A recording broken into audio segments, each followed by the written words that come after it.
Assalamualaikum warahmatullahi wabarakatuh. Perkenalkan, saya Bella Gracia Utami dengan NIM 22252404143 dari kelas 3A. Di sini saya akan mempresentasikan hasil esai ilmiah yang telah saya buat untuk memenuhi mata kuliah Teori Bilangan dengan judul Penerapan Teori Bilangan dalam Teknologi dan Kehidupan pada fokus utama di kriptografi modern. Yang mana materi yang saya akan bahas ini menggunakan beberapa referensi, salah satunya pada bab 10 dari buku Elementary Number Theory oleh Burton, yang akan memperlihatkan bagaimana konsep-konsep dasar teori bilangan berubah menjadi fondasi keamanan digital yang kita gunakan sehari-hari. Presentasi ini terdiri dari 6 bagian. Pertama, saya akan menjelaskan latar belakang dan urgensi keamanan informasi. Yang kedua, hubungan antara kriptografi dan teori bilangan. Kemudian masuk ke 3 subbab utama, yaitu 10.1 From Caesar Shipper to Public Key Cryptography, 10.2 Knapsack Crypto System, 10.3 An Application of Primitive Roots to Cryptography, dan kesimpulan. Lanjut pada subbab yang pertama, yaitu latar belakang, di mana di era digital hampir semua bentuk komunikasi, baik pesan pribadi, transaksi finansial, maupun pertukaran data administratif, melewati jaringan yang tidak selalu aman. Tanpa mekanisme perlindungan, pesan-pesan tersebut berpotensi disadap, dimodifikasi, atau bahkan dipalsukan. Oleh karena itu, kriptografi menjadi sangat amat penting. Ia menyediakan metode matematis untuk menjaga kerahasiaan, integritas, dan autentikasi data. Yang menarik adalah fondasi banyak algoritma kriptografi modern justru berasal dari teori bilangan klasik seperti operasi modulo, bilangan prima, dan struktur grup. Apa itu kriptografi? Kriptografi pada dasarnya adalah proses mengubah pesan asli menjadi bentuk lain yang tidak dapat dipahami oleh pihak yang tidak berwenang. Transformasi ini dilakukan menggunakan kunci dan hanya pihak yang memiliki kunci tertentu yang mampu mengembalikan pesan ke bentuk semula. Sebagian besar algoritma enkripsi bekerja menggunakan operasi matematika, khususnya operasi modulo, bilangan prima, eksponensial modular, dan fungsi satu arah. Fungsi satu arah ini menjadi sangat amat penting karena mudah dihitung ke depan tetapi sangat sulit dibalik tanpa informasi khusus. Selanjutnya, kriptografi dan teori bilangan. Kalau kita lihat lebih dalam, banyak konsep di kriptografi modern sebenarnya berasal dari teori bilangan.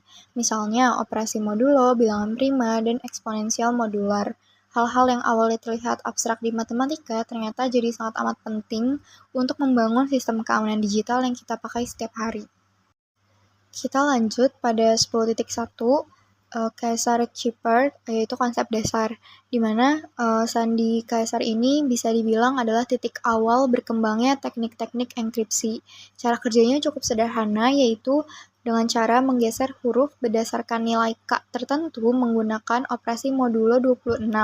Walaupun sederhana banget, konsep ini penting karena menunjukkan bagaimana operasi aritmatika bisa dipakai untuk menyamarkan pesan. Adapun contoh enkripsi dari Caesar Shipper ini, misalnya kita ambil kata Kaisar dengan pergeseran 3 atau K sama dengan 3. Nah, yang pertama-tama yaitu kita ubah huruf tersebut ke angka. Seperti C, berarti kan kalau dijadiin angka itu jadi 3. Lalu kita tambahkan 3 berarti menjadi 6. Nah, angka tersebut kita ubah lagi ke huruf sehingga angka 6 itu yaitu huruf F. Nah, begitupun dengan huruf-huruf selanjutnya gitu. Jadi hasil akhirnya menjadi F, D, H, V, D, U. Nah, contoh-contoh kecil ini memperlihatkan bagaimana pesan bisa berubah bentuk hanya lewat operasi matematika sederhana. Adapun keterbatasan kriptografi klasik ini yaitu ruang kuncinya sangat kecil sehingga brute force-nya atau kemungkinan orang-orang mencoba seluruh kombinasi kunci yang mungkin satu persatu sampai pesannya berhasil dibuka ini tuh gampang banget dilakukan. Selain itu, pola frekuensi hurufnya juga bisa dianalisis sehingga sistem ini tuh mudah banget ditembus. Karena itu, metode klasik ini tuh nggak cukup buat keamanan digital yang kita butuhin sekarang.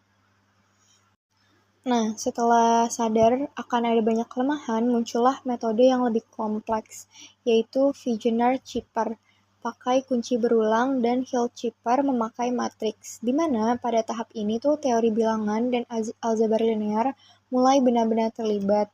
Tapi satu masalah tetap ada, yaitu mereka masih memakai kunci simetris yang artinya pengirim dan penerima harus berbagi kunci yang sama.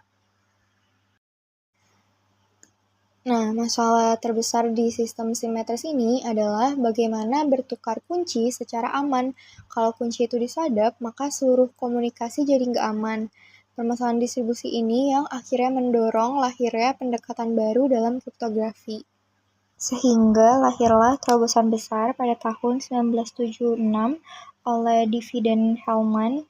Mereka memperkenalkan sistem kunci publik, di mana dua orang bisa menghasilkan kunci bersama tanpa pernah saling membagi kunci rahasianya. Konsep ini berdiri di atas ide fungsi satu arah, yaitu mudah dihitung tapi sangat sulit dibalik, terutama pada operasi eksponensial modulo. Adapun contoh perhitungan kita pakai RSA, di mana RSA ini adalah salah satu algoritma kriptografi kunci publik yang paling terkenal. Biasanya itu dipakai di aplikasi WhatsApp, ATM, dan lain-lain. Nah, RSA ini punya dua kunci, yaitu kunci publik yang boleh dibagikan, dan yang kedua itu kunci private yang harus dirahasiakan. Oke, kita mulai dari dua bilangan prima. Contoh yang kita pilih itu P-nya itu 61 dan Q-nya itu 53. Nah, lalu kita hitung nih modulus N-nya. Nah, cara menghitung modulus N-nya itu dengan mengalikan P kali Q, sehingga menghasilkan 3233. Nah, lalu kita menghitung totian Euler-nya.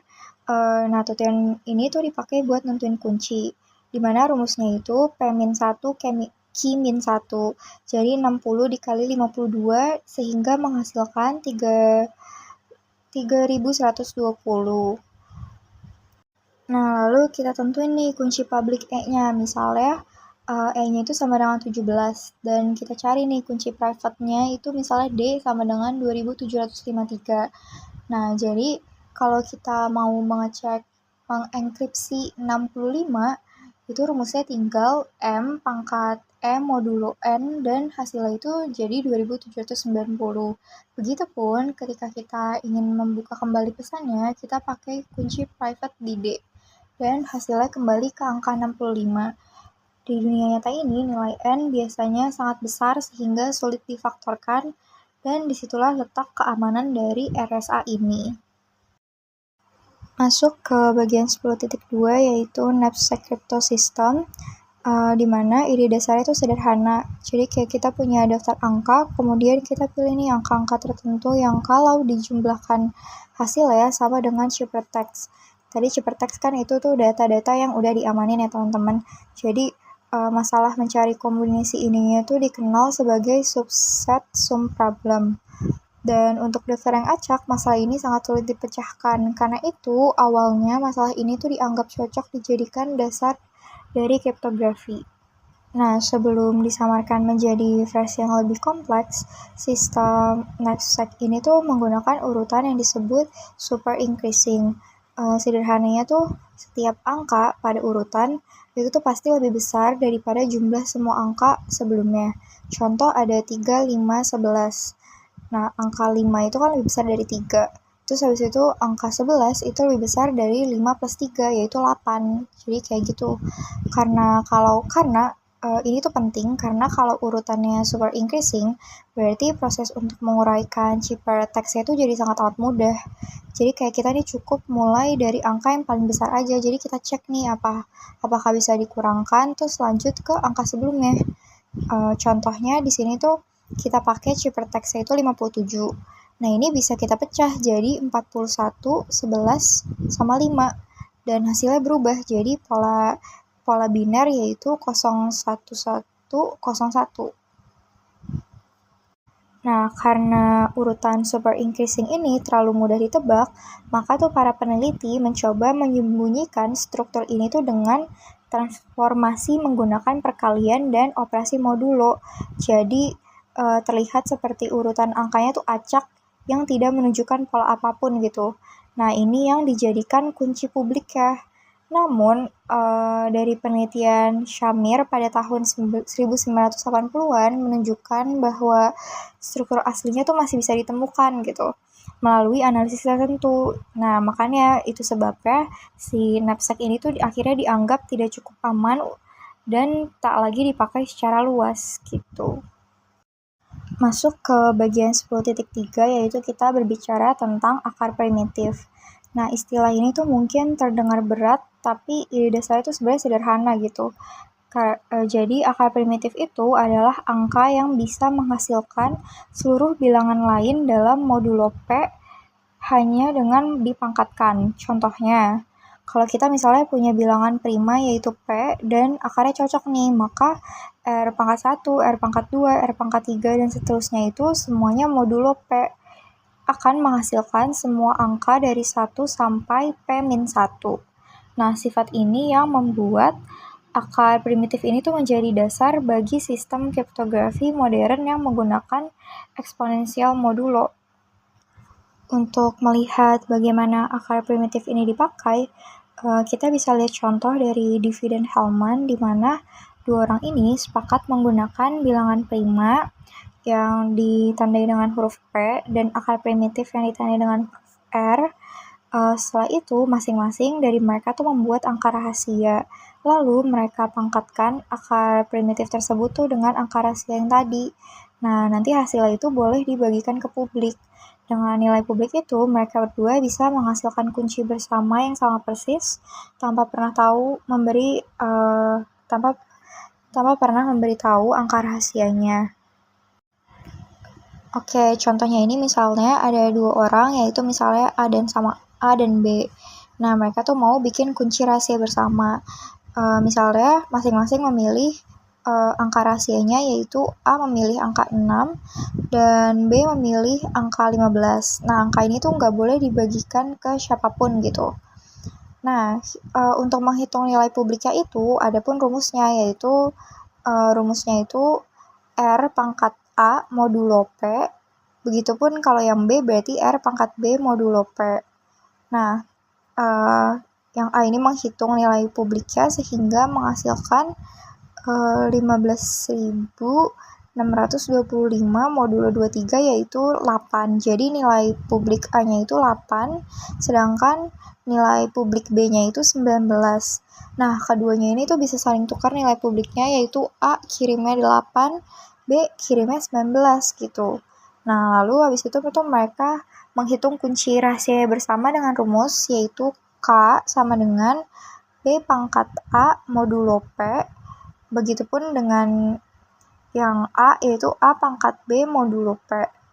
Nah, kalau A yang menghitung tuh hasilnya 2, B yang menghitung hasilnya juga 2, jadi kunci bersamanya itu 2. Jadi kayak walaupun nilai publiknya itu 8 dan 19 tidak diketahui, orang luar tuh nggak bisa nemuin angka rahasianya gitu. Nah, ini kekuatan dari Diffie dan Hellman ini gitu. Nah, selanjutnya itu ada namanya Elgamal. Elgamal ini juga memanfaatkan ide akar primitif ini. Bedanya, proses enkripsinya itu menghasilkan dua bagian ciphertext. Contohnya, misalnya kita pakai P sama dengan 23 dan akar primitifnya atau R-nya itu sama dengan 5. Nah, kunci publiknya itu kan 8 dan yang kita enkripsi adalah pesan 13. Pengirimnya itu memilih angka acak, misalnya 10. Dan disitulah terbentuknya ciphertext yaitu 9,16. Saat dideskripsi nanti, penerima tinggal menggunakan kunci private-nya untuk menghitung kembali pesannya. Dan hasil baliknya itu ke 13. Jadi keamanannya itu muncul karena nilai pangkat modulo yang dipakai itu tuh sangat sulit dibalik tanpa mengetahui kunci private-nya gitu. Nah, akar primitif ini tuh memberi keuntungan besar bagi sistem kriptografi modern karena dapat menghasilkan distribusi nilai yang merata. Lalu pangkat modulonya tuh menjadi tidak mudah ditebak gitu. Jadi dalam dunia kriptografi tuh semakin tidak terduga sebuah nilai, semakin kuat keamanannya. Itu sebabnya akar primitif ini tuh menjadi fondasi utama dari sistem-sistem seperti Diffie dan Hellman, Elgamal, dan juga DSA. Nah, dari pembahasan tadi tuh sebenarnya kita bisa lihat kalau teori bilangan itu punya peran yang sangat besar dalam perkembangan kriptografi. Perjalanannya itu mulai dari metode yang sangat sederhana seperti Caesar Chipper yang hanya memindahkan huruf, menggeser huruf, lalu berkembang ke sistem yang lebih kompleks dan akhirnya melahirkan kriptografi kunci publik yang kita pakai sampai hari ini. Nah, di bagian knapsack crypto system ini, kita bisa melihat bagaimana sebuah masalah matematika, yaitu subset sum, bisa dijadikan dasar keamanan, meskipun pada akhirnya tuh sistem ini ternyata punya kelemahan tersendiri. Tapi dari situ tuh bisa dibuat pelajaran bahwa desain kriptografi itu harus benar-benar diperhatikan dan bukan hanya bergantung pada satu sifat matematis aja gitu. Lalu untuk bagian akar primitif, kita melihat konsep matematika yang awalnya seperti abstrak justru menjadi fondasi dan juga protokol-protokol penting seperti Diffie dan Hellman dan Al-Gamal. Lalu akar primitif inilah yang membuat eksponensial modulo menjadi fungsi satu arah yang kuat, sehingga komunikasi digital bisa berlangsung dengan aman. Jadi keseluruhannya, teori bilangan ini tuh bukan hanya topik matematika murni, tetapi benar-benar bisa dipakai untuk melindungi data, menjaga privasi, dan mengamankan transaksi digital yang kita lakukan setiap hari. Cukup sekian dari saya, kurang lebihnya mohon maaf. Wassalamualaikum warahmatullahi wabarakatuh.